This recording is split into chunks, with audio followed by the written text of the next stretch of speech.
because he just didn't go through a normal procedure. They say pitchers that miss spring training, often that's what happens, is it takes them a while to get back into rhythm because you're not going through the same spring training as the rest of the pitchers. I wonder if you give credence to that, or you just think Clarke Schmidt's kind of off.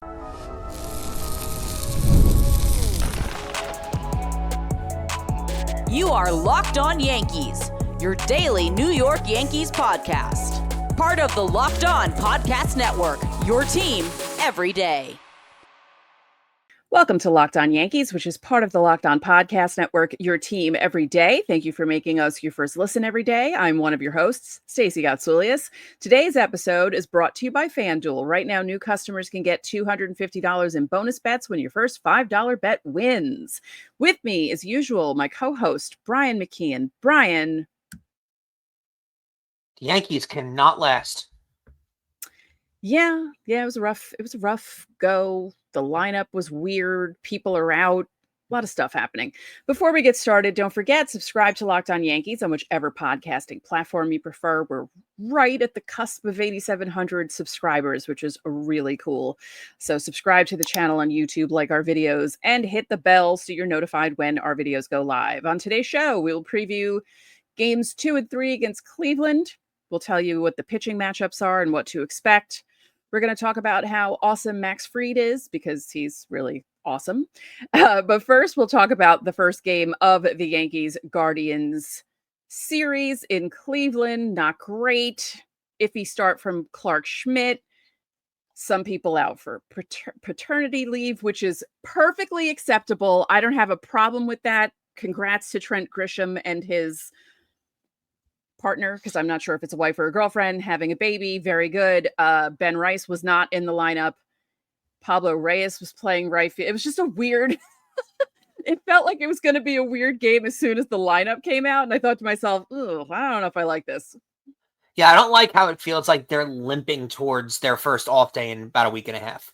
Yeah. It does have that vibe to it, especially with the way that the bullpen's been handled. I don't think it necessarily has been Boone handling the bullpen terribly over the last few days. I think the Yankees starters aren't giving him an opportunity to handle it very well at all. They've just given no length out of their starts. They've gotten nothing from their starters other than Max Fried, which really has, and Rodon actually, but I was going to say, really, like Rodon had a good game this past series. But that really has hampered their ability to stay in games. They've talked about it all year, but if you fry your bullpen like this early in the season, it hurts you later on, especially these long, series of games where you don't have off days, these 10 in a row, 12 in a row. It really, really hurts. You're not able to use guys as much, so they really got bit by that bug in game 1 against Cleveland for sure. Yeah. Clarke Schmidt was extremely iffy. Looked good against right-hand hitters, looked awful against left-hand hitters. Like, he almost looked like a completely different pitcher, couldn't get his pitches to go over the plate when he was pitching to lefties, but then he was making right-hand batters look silly because he had 7 strikeouts. He did make some of those guys look silly. Like I said, like they were just swinging. I can't remember who it was, but he threw 3 straight pitches to basically the same spot, and the guy Arias, was that his name? Swung through it 3 times to get a strikeout. It was just really strange, like watching how different he was depending on the batter, and that one inning just really undid everything. Consistency in the zone for him was a big problem, though. It seemed like he never was able to get into a rhythm. I'd like to get your opinion on, would you possibly chalk that up to the fact that he just really didn't have a spring training? It kind of got off to a funky start this year. I mean, they did get him a spring training program, but it's different when you're not with your team and not going through the same routine as everybody else.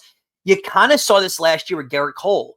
When Garrett Cole came in, I mean, granted, Garrett Cole was a lot longer of time off, but when he came back in June, it took him a bit to kind of get into a rhythm and find his zone again, because he just didn't go through a normal procedure. They say pitchers that miss spring training, often that's what happens, is it takes them a while to get back into rhythm because you're not going through the same spring training as the rest of the pitchers. I wonder if you give credence to that, or you just think Clarke Schmidt's kind of off. No, I think two things can be true at once. I can think he's off, but it also has to do with the fact that he didn't start the season with the team. He didn't have a full spring training.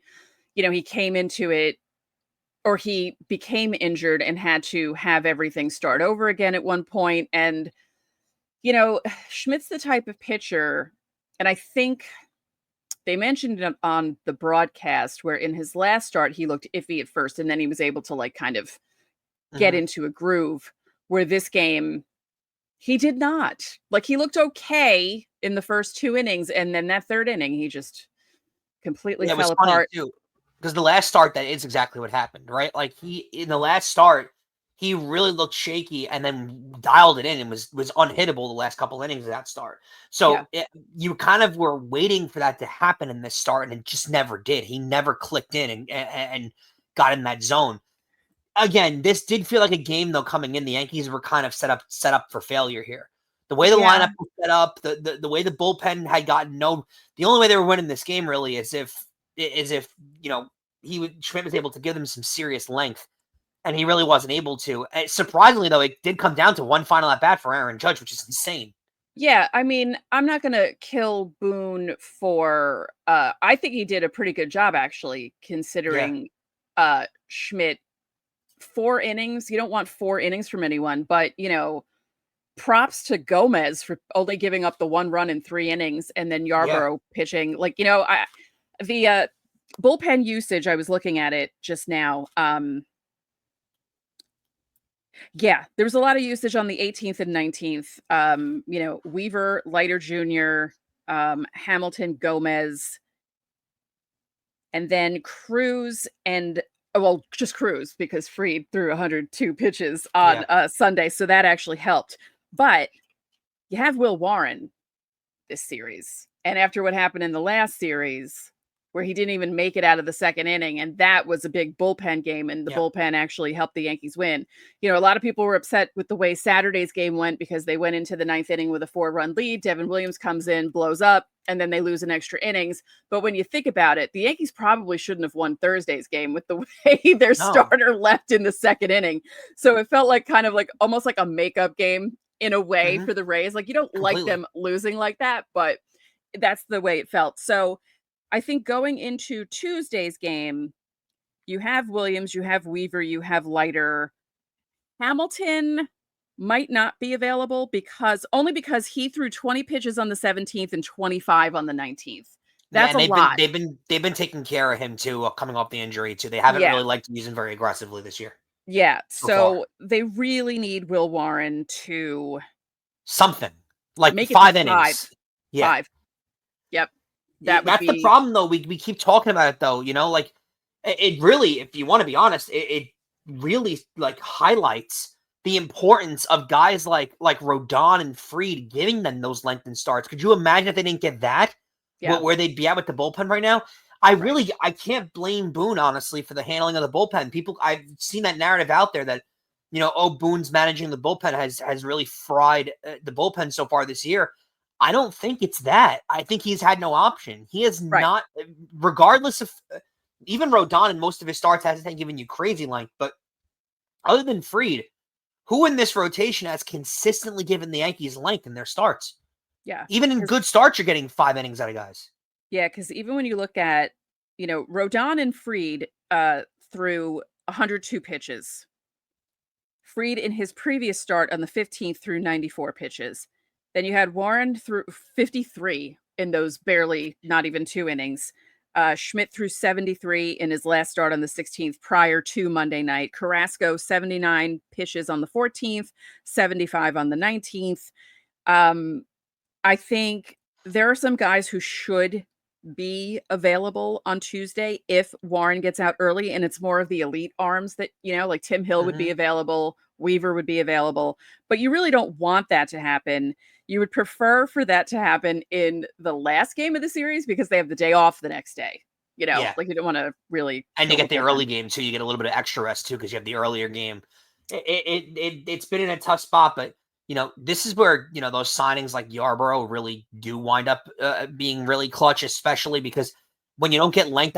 You got a guy like Carlos Carrasco in the middle of their rotation, Stacey. he's basically just a guaranteed 4 innings at best. Right. That's what he gives them. He gives them 75 to 80 pitches. In today's baseball, that's 4 innings. Yeah. Especially for a guy that's not going to blow guys away with strikeouts and stuff and power pitching. He's much more of a finesse kind of pitcher. Stacey, he's only giving you 4 innings max in a good start. So you're going to need bullpen regardless out of one guy in your rotation. They're in a tough spot, but that's where guys like Yarbrough, who can give you some length, like today, Gomez, you need appearances like that to kind of save some arms. They lost the game. It wasn't a well-played game. They didn't come in with the best preparation possible in game 1 against Cleveland. Great work, though, out of the bullpen, though, just to be able, even though they had to be used, to be able to only use two bullpen arms with the way that the team was set up, with the way the start they got out of Schmidt, that's a pretty solid effort. Yep. Gavin Williams was really tough against the Yankees, 6 1/3. He gave up the 2 runs, but he was like throwing those really slow curveballs and then dialing it up to like 98. Tough, and like by the way, high crazy strikes. Speaking of wild strikes and curveballs, the Guardians DFA'd Tristan McKenzie earlier today. Yeah, which is wild. And the Yeah. stuff that he had as a prospect coming up, I couldn't believe that news. Yeah, I wonder if someone's gonna try and pick him up and fix him. Wouldn't doubt it, because he could have got they could have got a ton back for him if they traded for him years ago. Yeah. So Jason Dominguez hit a 445-foot home run to cut it to 6-2. Jazz hit the 2-run home run to cut it to 6-4 in the top of the 8th. You thought, ooh, hey, maybe something will happen here. And then it didn't. Ben Rice pinch hit for Reyes in the 9th inning. He grounded out, so I guess he's feeling better. Yeah. Not On the good enough Jazz to thing, start, too, they need more hitting out of Jazz. The home runs are Yes. great, but he's a big factor on the base paths, and they need him on the base path more. Yep. Jazz, we don't need you to hit the ball 400 feet. We need you to just hit the ball far enough so you can get on first base and then start running the bases. That's all we need. That's all we want. Home runs are a good bonus, though. I mean, I wouldn't be opposed to home runs, but don't try to hit them every time you're up, because he does. Yeah, both will work. He swings out of his shoes, and it's kind of funny to watch, but it's also frustrating because, Jazz, you're batting near my weight, and you don't want to do that. You don't want to do that. Don't forget, subscribe to the channel, hit the like button on our videos, hit the notifications so you know when our videos go up. You can also join the Locked On Yankees Insiders Club. The link is in the description. You get text from us. You can text us questions, comments, reactions to trades and signings. We send out lineups during the season. Didn't get too many bad reactions to Monday's lineup, which I was kind of surprised about. We send out roster moves and breaking news, so you don't have to check social media. There is a 14-day free trial. Coming up, Max Fried is the clear Yankees ace, and we'll discuss just how well he's doing so far in pinstripes next. The NBA playoffs are underway, and FanDuel is giving new customers an incredible way to get in on the action all series long. Right now, when you join FanDuel and you place your first $5 bet, you'll get $250 in bonus bets if your bet wins. And I love how FanDuel makes betting so easy. Whether it's picking my favorite team or diving into player props, there's always something available. Plus, there's futures on series. When a team goes down, you can get them at plus money. It's a really good way to get money made on FanDuel. From three-pointers to steals to assists, FanDuel has so many ways to bet your favorite player props. Plus, after the game tips off, you can even combine live player prop bets into a same-game parlay for a chance to win big. So don't miss out. Head over to FanDuel.com and claim your $250 in bonus bets today. So, Stacey, would have been I'm more of a half glass empty kind of guy generally in life, which is unfortunate because the thought that comes to my head every time Max Fried has a great start is, what if they had Garrett Cole pitching in front of him, behind him in the rotation? How amazing would it be? Max Fried has been an undisputed ace, though. No fighting about it, no arguments about it. Worth every single damn penny the Yankees are paying him right now. They're 5-0 in his starts. He's 4-0. He's got a 1.42 ERA. He's striking out everybody that he's seeing pretty much. He's got a Ks per 9 that's like 9 at the moment. For a starter that's gone as much as he's gone and as deep into games as he's gone, is really good, especially for a guy that's not a big power strikeout guy. Max Fried's been great. He's been unbelievable. Everything they could have possibly asked for so far. Yeah. I'm impressed watching him because he's also good at fielding, which I didn't realize about him because I didn't really see him that much when he was with the Braves. I had watched a few starts of his, but he's very aware of where the ball goes when he's on the field, because sometimes I know they do those drills in spring training, but sometimes pitchers just don't know. They look like they have no idea what they're doing on the field, and he's not one of those guys. I'm impressed with his pickoff moves. That one move that he made on Sunday where he got the runner out at second for the last out of the inning. How do you make that mistake, Rays? Thank you for that, by the way. I thought that was very impressive, actually, on both ends, him and Jazz making that play happen. I just really enjoy watching his starts, and he's basically the only starter whose start I feel comfortable the entire time. Yeah, watching. I was going to make this point earlier. He feels unbelievably in control on the mound out there. Yeah. He is in control of everything going on. It doesn't feel like anything is going to go wrong. It's Carlos Rodon also has great stuff. I'm not going to be on that train that says that Carlos Rodon can't pitch. I think he has unbelievable stuff. But Carlos Rodon, every start feels like the second a bad call is made, he's going to go off the rails. Yeah. Not counting his Rays start, but it does feel like he's got those moments in him. You don't see that out of Max Fried. Max Fried feels very in control of everything going on out there, which to me is more impressive for a guy with the array of pitches that he has. He is not a 3-pitch guy by any means. Max Fried has basically turned every pitch that he's been able to learn in his life into a pitch in his arsenal that he uses. And to have that many pitches available and be that in control of your start is really unbelievable. Yeah, and I like that he doesn't rely on the strikeout. He only had 2 on Sunday. Yeah. It was put the ball in play, make things happen. You had mentioned the strikeouts. He has 30 in 31 and 2/3 innings so far. And again, I like that he doesn't rely on trying to get guys out at the plate. He's like, all right, hit it and see where it goes, and we'll see what happens. He has, and I know this is a lefty thing, and you can see a lot of Max Fried out there on fielding in a very strong comparison to a guy that you love in Andy Pettitte. And he reminds me a lot of him too. Andy Pettitte wasn't this big strikeout machine either. He was a pitch to contact. I'm going to put the ball in a spot that you're not going to make good contact on. Yeah. And you're going to have to swing at. And that's the way Andy Pettitte pitched, and that's the way Max Fried pitches. His location is pinpoint, and even though he's going to allow you to make contact, he's going to put it in a spot where there's absolutely no way you're going to be able to put this ball on the field in a bad spot that's going to hurt me. You know what else is good about him? He had that really good start with Escara behind the plate, and then he had the good start on Sunday with Wells behind the plate. Gave both of them credit for both outings, calling the pitches, calling his game. I like that he's not one of those guys that needs a special catcher. He can pretty much work with whomever is behind the dish, which is another thing. Because, I understand baseball players have routines. Yep. They have certain things that they like, certain meals that they have to have before games, certain catchers that they like throwing to. But I like that he can adapt. And if he needs to have someone else catching him, he's perfectly fine with it. And it doesn't do anything to throw him off his game. You mentioned all the pitches. Now, he does throw a lot of pitches, but he throws a few of them more than others. So obviously 4-seamer is the most, 37.5% so far in 2025. By the way, got these numbers off of Baseball Savant. Very cool new graphics that they're doing over there that I didn't even know because I hadn't been there yet this season. 20.1% sinker usage. Curveball is at 15.9. Sweeper is at 13.6. His changeup is only at 8.6. The cutter is only at 3.1, which Andy Pettitte loved the cutter, but maybe when Max Fried gets a little older, he'll start using that cutter a little more. Definitely. And his slider is only at 1%. So obviously he uses the 4-seamer, the sinker, the curveball, and the sweeper the most. Yeah.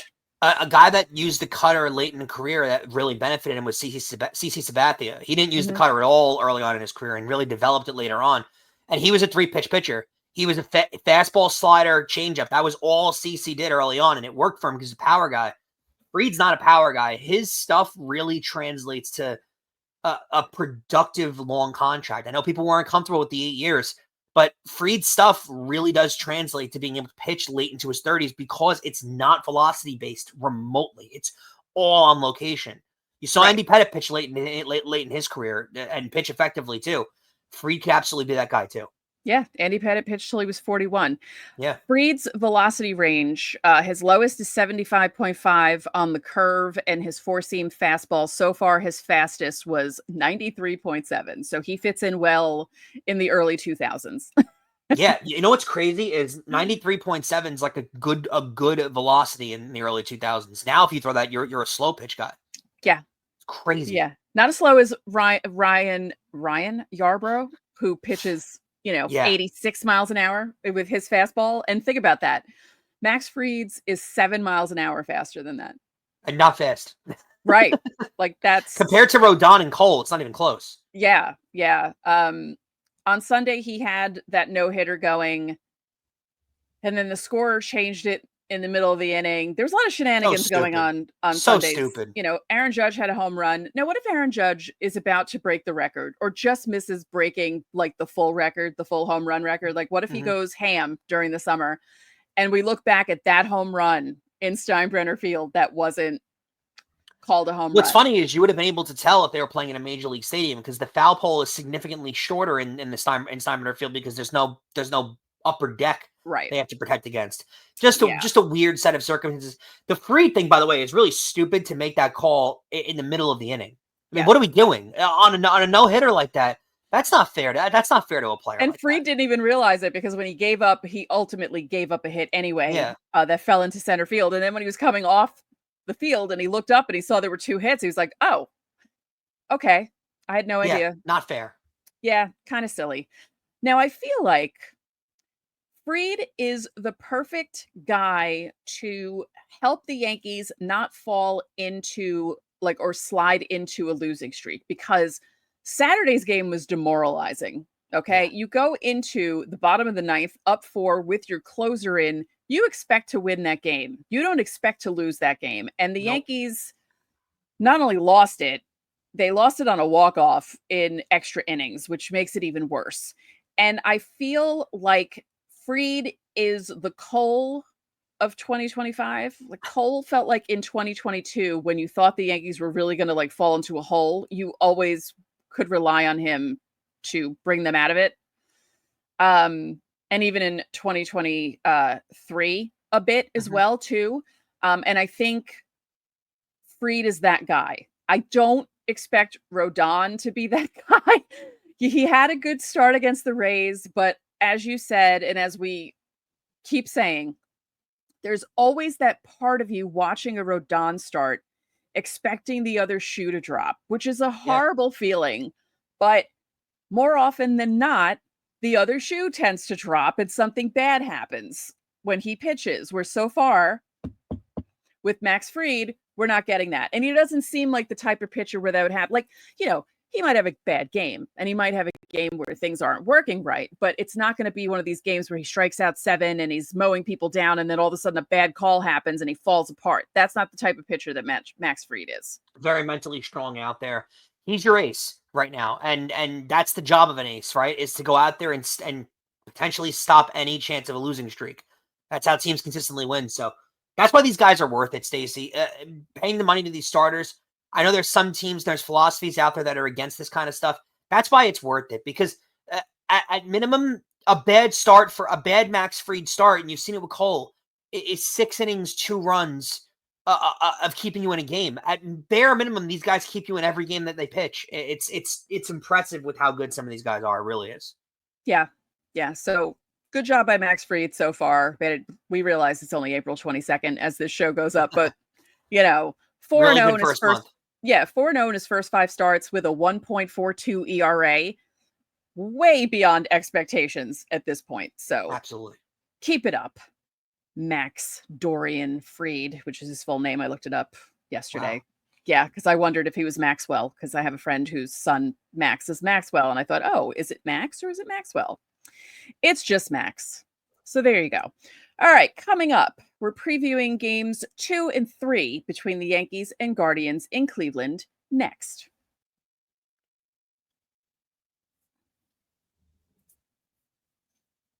Not only do we cover your team every day, but now we're giving you instant episodes after every single game. Check out the Locked On Yankees postcast. It's hosted by Jay Berman. It's right here on the Locked On Yankees podcast feed. You get rapid reaction to all the biggest moments with the Locked On Yankees postcast. So we have two interesting games. We mentioned it earlier in the show, I believe. The third game of the series is a getaway game. It's early in the day, 1:10 on Yes, just in case you were wondering, which I'm kind of surprised because usually Wednesday nights are prime games, but they had two prime games last week. So I'm assuming that's why there's not a prime game at this point. So we spoke about it earlier. Will Warren pitching on Tuesday. Will, please, 5.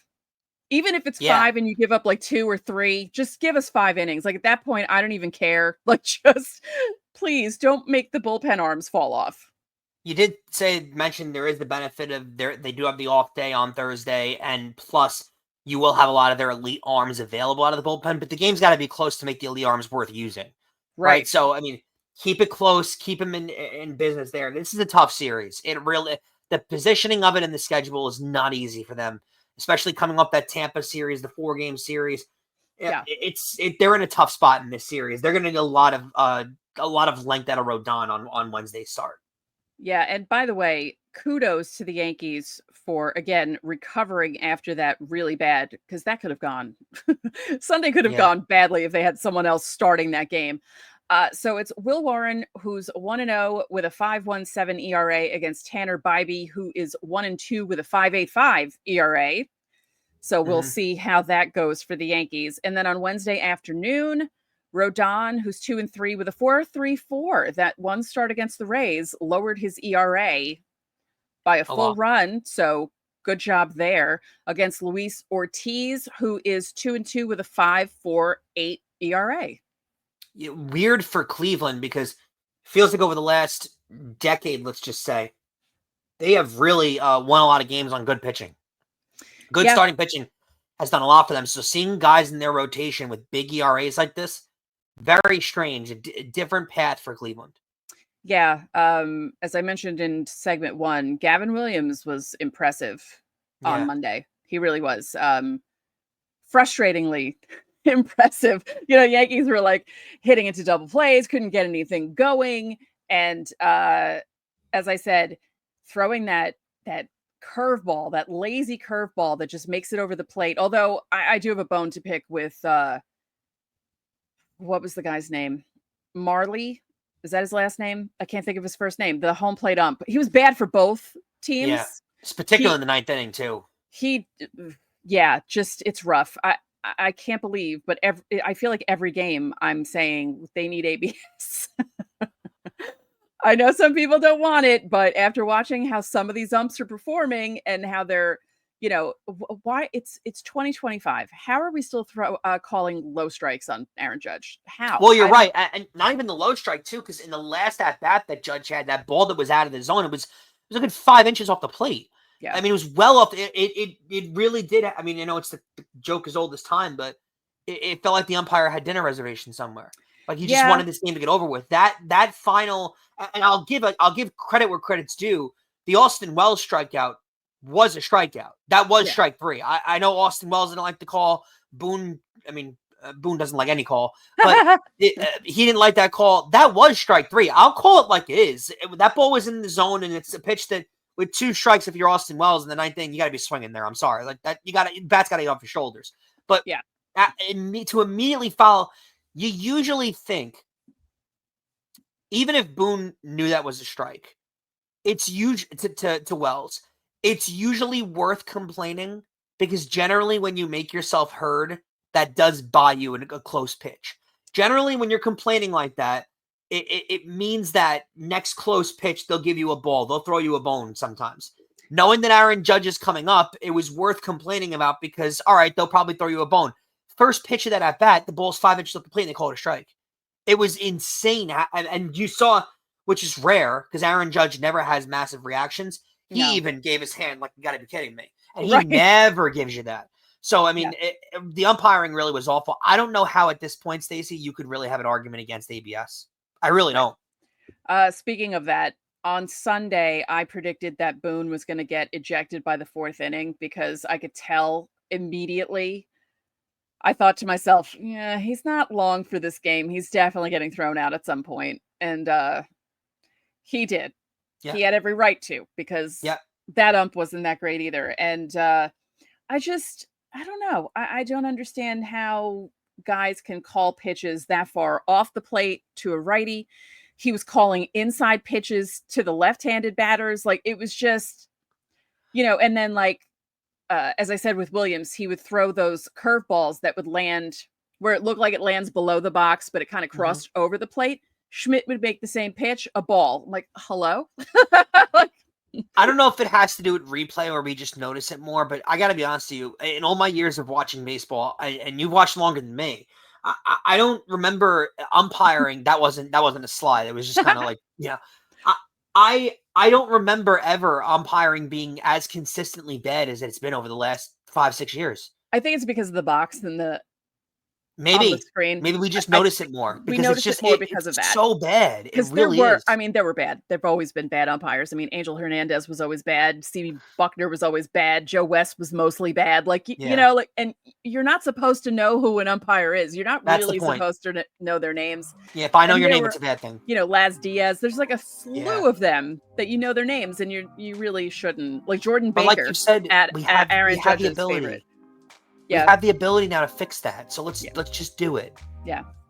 Come on, Rob Manfred, do something that the fans actually want. Also, get rid of the ghost runner. Thank you. Also, thank you for making Locked On Yankees your first listen today. For your second listen, check out the all-new Locked On MLB Game Night. You might see some familiar faces. Possibly. Every game, every night, all season long. Get local analysis on a national scale. Find MLB Game Night on Locked On MLB on YouTube or wherever you listen to your podcasts. So that'll do it for this edition of Locked On Yankees. I'm Stacey Gotsoulias. And I'm Brian McKeon. We'll catch you tomorrow.